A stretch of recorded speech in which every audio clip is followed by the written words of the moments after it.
ሄሉሻ ተሽሏታል፣ ወደ ራሷ ተመልሳለች እና በእውነት በመጀመሪያ በጣም ነው ደስ ያለኝ። እኔ ከትናንት ወዲያ በሰራው ቪዲዮ በጣም ነበር የተናደርኩት። ማለት ለምን ወደ ቤተሰቦቿ ወስዷትም እያልኩ ነበር እና አሁን ላይ ያው እንግዲህ ሶስት እንዳለችው አማና ብለውኝ ቤተሰብ ለእኔ ስለሰጡኝ እኔም ደግሞ ያው በምንም ብዬ አድናታለሁ ስላልኳቸው ነበር። እሱም ደግሞ ሆኖ ላይ ተሳክቶልኝ ዛሬ ወደ ራሷ ተመልሳ አውቃኛለች ብላለች እና ያብን ስታባረው ብዙዎቻችሁ ተቀየማችኋል። እንግዲህ ያው ይህን ያደረገችበት በጤናዋ በነበረች ታይም ላይ ያብ ጋ አይታችሁ ከሆነ ሰላም አልነበሩ፣ ለብዙ ሰዓት ተለያይተው ይኖሩ ነበረ እና ያው ወደ ራሷ ስትመለስ ደግሞ ቶሎ ብላ ትቀበለዋለች ማለት አይደለም። ወይም ደግሞ እሷ የሆነችውን ነገር እንዳለችው አታስታውስም በምን ሁኔታ እንዳለፈች ና ከዛ እንግዲህ ሆናል ቶሎ ብሎ መቀበል የሚያቅተው። ለምን ህይወት ማለት ቀልድ አይደለም እና በዛ እንግዲህ ሆናል እንጂ በመጥፎ አይተው አይደለም። እና አትቀየሙ እላችኋለሁ ወዶቼ። አሰላሙ አለይኩም ወራህመቱላሂ ወበረካቱ። ወዲና የተከበራችሁ ቻናል ቤተሰቦች እንዴት ናችሁ? ደህና ናችሁ ወይ? ሁሉ ሰላም ሁሉ መልካም እኔ ያለሁ አልሐምዱሊላህ። ለቻናል አዲስ ከሆናችሁ ላይክ፣ ሼር፣ ሰብ እያደረጋችሁ አበረታቱኝ። ከጎን የሆናችሁ ለምታበረታቱኝ ደግሞ ከልብ ነው የማመሰግነው። እና እንግዲህ እዚህ ጋር ደግሞ ኤሱና ሄሉ ትላላችሁ እና በጣም ተናዳለች። ሄሉሻ በጣም ነው ያናደዳት ያቃጠላት። እኔ ወዲያው የሚነግራት መስሎ ነበር፣ ነገር ግን ወዲያው አልነገራትም። ቀጥሏል ትላላችሁና ያው ብዙ ተመልካቾች እንግዲህ ለምን ሄሉን አታናዳት እንደዚህ እያላቸው ነበር። እውነት ነው፣ በመሀላቸው ሴት ወንድ ባያስገቡት ጥሩ ነው። ወንድና ሴት የሚገባበት እንትን ያኔ ፍቅር ወይ ደግሞ ግንኙነት ምንም አይነት በቃ የሆነ ልባችን ይሻክራል፣ ደስ አይለንም እና በዛው ሸይጣን እየገባ በቃ አንዳንድ እየመጡ እየተፈጠሩ ሌሎ ነገሮችም እንትን ይላሉ። ና አንዳንድ ጊዜ ፕራንክ እንኳ ብናረግ የሰው ልጅ ሞራኑ እስከሚነካ ድረስ መጠበቅ የለብንም ብዬ አስባለሁ። እና ትናንት እንግዲህ እንዳያችሁት አልነገራትም፣ ተናዳ ሄዳለች። ዛሬ እንግዲህ በአዲስ ቪዲዮ ምናልባትም ፕራንክ ነው ሊላት ይችላል፣ ወይ ደግሞ ዛሬንም ሊደግማት ይችላል ማለት ነው። እና ያው ዩቱበሮች ግዴታ በመሀላቸው ሴት ወይ ወንድ ካልመጣ በቃ ቪዲዮ ሲሰሩ ደስ አይላቸውም ይመስለኛል አንዳንድ ሰዓት ላይ ማለት ነው። እና በሁሉም ዩቱበሮች ላይ አይታችሁ ከሆነ ወንዱም ሴት ካላመጣ ሴቷም ወንድ ካላመጣ የሚሆን ነገር አይመስላቸውም። ግን ደግሞ ይሄ ነገር እንደምትመለከቱት ያቃቅራቸዋል፣ ጥሩ ግንኙነት እንዳይኖራቸው ይሆናል፣ የቅናት መንፈስ ይፈጠራል፣ ግጭቶች ምናምን በቃ ደስ የማይሉ ነገሮች ይመጣሉ ማለት ነው። እነዚያም ደግሞ ለቅልድ ብለው ያመጧቸው ሴቶች በዛው ሰበብ አድርገው ይገባሉ። እንግዲህ ታስታውሱ ከሆነ ሄርሜላ አመጣጧን አይታችኋል። በቃ ሰላም ለበለው አድናቂው ነኝ ብላ መጣች። ከዛ ወዲህ እያገኛት በሚሄድ ታይም ላይ ዛሬ ላይ የተፈጠረውን አይታችኋል። ሩታም ጋር ከመለየት ደረሱ። እሷም ጋር አልፈልግሽም ማለት በዛ ላይ ክብራቸውን በዚህ ልክ ሴት ላይ ክብሯን እንደዛ አልፈልግሽም፣ የራሳችሁን ህይወት ኑሩ፣ ተውኝ ብሎ እስከ ማማረር ድረስ ፍቅርሽ በስቶብኝ ነው እንደዚህ እስከሚላት ድረስ በዚህ ልክ እንግዲህ የሆነችውን አይታችኋል። ና አንዳንድ ጊዜ መፈለግ ከሌለብን ቦታ ወይም ደግሞ መሆን ከሌለብን ቦታ በተለይ ሴት ላይ ስንሆን መሆን የለብንም። ገብቷችኋል?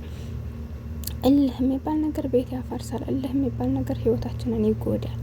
የምንኖረው ህይወታችንን ለማንም ለሰው ወይ ለሌላ ሰው ሳይሆን ለራሳችን ነው። እና አንዳንድ ጊዜ ልብ የወደደውን ብቻ ሳይሆን ህይወታችን ሰላም የሚያገኝበትን ቦታ ልንመርጥ ይገባል።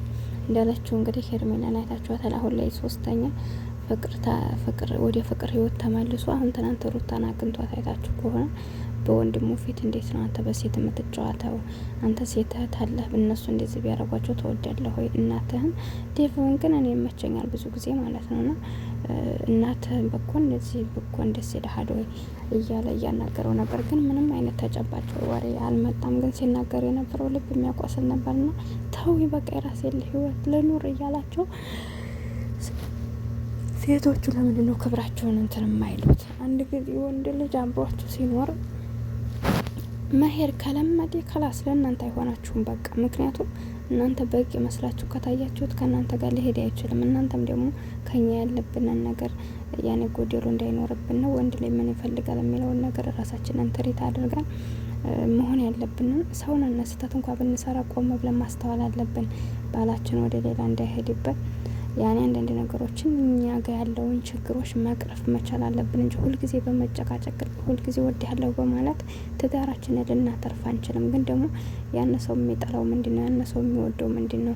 ምንስ ያክል ድረስ ነው እኛ ልንቆጣጠረው የምንችለው? ምንስ ያክል ድረስ ነው እኛ ነጻነቱን ልንሰጠው የምንችለው የሚለውን ነገር ትኩረት ማድረግ አለብን እና ሄርሜላ እንዳያቸው ተወዷለች። ከመጠን በላይ ነው ወደው ለሱ ብላ ስንት ነገር ሆናል። እንዳያቸዋት በክብሯ ተረማርዳ ስንት ሰው እየሰደባት።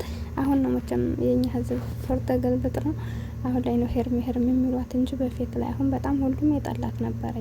አሁን ላይ ያው የውስጧን ንጹህነትና ማፍቀሯን ስላዩ ከዛ እንግዲህ ያው ብዙ ተመልካችና ብዙ ሰዎች አሉ ለሷ የሚደግፉ ማለት ነው። እኔ ግን ከድሮ ማንስች እሷ ላይ አልደግፋትም። ይቅርታ አድርጉልኝ። ለምንድን ነው እኔ የሰው ትዳር ውስጥ አንድ ሰው እናንተ አሁን ትዳር ውስጥ ናችሁ አይደል? እናንተ ትዳር ውስጥ ሆናችሁ የሰው ላይ መጣላት ያለ ነው አይደል?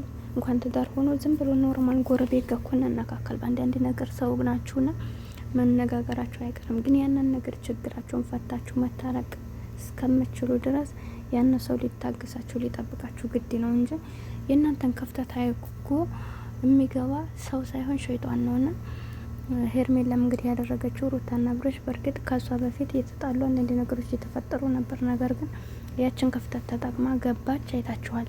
እኔ በልጣለሁ እያለ በእያንዳንዱ ከጎን ሆናለሁ እያለ የማይጠበቅ ቦታ ውስጥ እየወሰደ ስጦታ በቃ የመጀመሪያ ሰዓት ራሱ 500 ብር ሰዓት ነው ይዛ የመጣችውና ወንድ ላይ በስጦታ ራሳችንን በማርከስ ወድሃለሁ በማለት በማልቀስ ልንይዘው አንችልም። ወንዶች ቆፍጥን የምትል ሴት ይፈልጋሉ። በቃ ራሳችሁን ማስከበር ያለባችሁና ፍቅርን በዚህ በኩል እኔ እንትን እላታለሁ። ከነሱ በፊት ነው ያገኛት። እንደ ማንኛውም ሰው አሳልፈዋል። ስለዚህ 7 አመት ነው ያለው። እንግዲህ 7 አመት ያለው ከነሩታም ጋር ሌላ ብጥብጥ አምጥቶበታል። እናንተ 7 አመት የምትለው ቢያንስ እኛም እያለን እሷ ጋር ትሄድ ነበር ወይ ብለዋል። እንግዲህ ያብርሽ እንደዚህ ይሄን አድርጎ ከሆነ እውነት ለመናገር በጣም ያስጠላል። ባላየነው መፍረድ ስለማንችል ግን አፉ ላይ ሲናገር የነበረው እንደዚህ አይነት ነገር ነው መሰለኝ ብሎ መናገር በእርግጥ ወንጀል ነው እና እንግዲህ እንዳያችሁት ሩታም እንዴት 7 አመት ትላለህ እያለው ነበርና ሴት ነን። በነገራችን ላይ እንደነገርኳችሁ ወንድ ላይ ከእናንተ ከወጣ አስፈላጊ አይደለም። በቃ ከላስ እሱ ቢመለስ እንኳን እናንተ አይጠቅማችሁምና ሲፈልግ የሚሄድ ሲፈልግ የሚመጣ አይነት ወንድ አድርጋችሁ መያዝ የለባችሁም ትዳራችሁን። ያን ሰው ከመሄዱ በፊት እንዳልኳችሁ ፍላጎቱንም ሆነ የሚጠላውን ነገር ተጠንቅቃችሁ ማስተካከል አለባችሁ። ክብሩን መጠበቅ አለባችሁ። እናንተም ራሳችሁ ማስጠበቅ ማስከበር አለባችሁ። ግን አንዴ ከተበለሻሸ ትቷችሁ ከሄደ በኋላ ብታለቅሱ ብለምኑ ብትለማመጡት ሄዶ እያጠፋ እንዳላጠፋ እያላችሁ ብትቀበሉት መጨረሻችሁ አያምርምና እነሱ ጋር የሆነ ያለው እንግዲህ እንደዛ ነው። አሁን ፍቅርንም እያሯት ያሉት ትናንት ሲሄድ ዝም ብለሻል፣ ዛሬ ደግሞ ሲመጣ ተቀበልሽ፣ ነገም ደግሞ ሲሄድ እንደዛ ልታረጊ ነው እያሯት ነበር። እሷ እንግዲህ የገባይበት የራሷ ምክንያት ይኖራታል። ለፕራንክም ይሆን አላውቃም ሊሆን ይችላል። አላሁ አለም። ዞሮ ለማንኛውም ቻናል ላይክ ሰብ እያደረጋችሁ አበረታቱኝ። አሰላሙ አለይኩም።